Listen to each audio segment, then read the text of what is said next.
हम गीता मलिक अहाँ सबके प्रणाम कर छी। हम एक सबके गीत सुनाबऽ जा रहल छी। ई गीत एकादशी जाग में रात में हुई। अहाँ सब सुनियो, सुन कर वीडियो के लाइक कमेंट कर देबै। पूजा करब दिन रतिया आंगन में तुलसी के गछिया। पूजा करब दिन रतिया आंगन में तुलसी के गछिया। जब तुलसी मैया भेली दुई पतिया। जब तुलसी मैया भेली दुई पतिया। तब कृष्ण लेल करबटिया आंगन में तुलसी के गछिया। तब कृष्ण लेलन करबटिया आंगन में तुलसी के गछिया।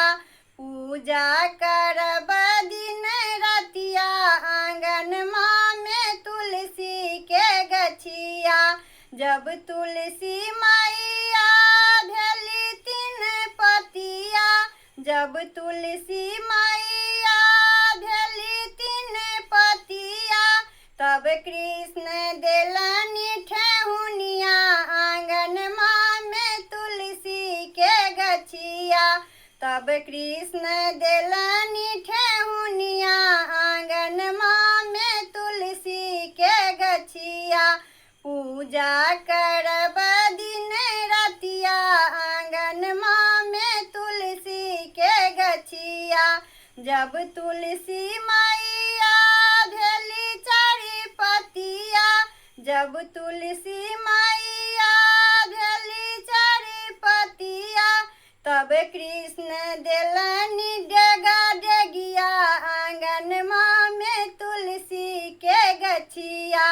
तब कृष्ण देलनि डेगा डेगिया आंगन में तुलसी के गछिया। पूजा करब दिन रतिया आंगन में तुलसी के गछिया। जब तुलसी मैया भेली पाँच पतिया। जब तुलसी मैया भेली पाँच पतिया।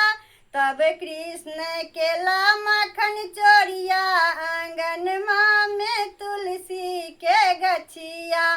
तब कृष्ण केला मखन चोरिया आंगन में तुलसी के गछिया। पूजा करब दिन रतिया आंगन में तुलसी के गछिया। पूजा करब दिन रतिया आंगन में तुलसी के गछिया। पूजा करब दिन रतिया आंगन में तुलसी के गछिया।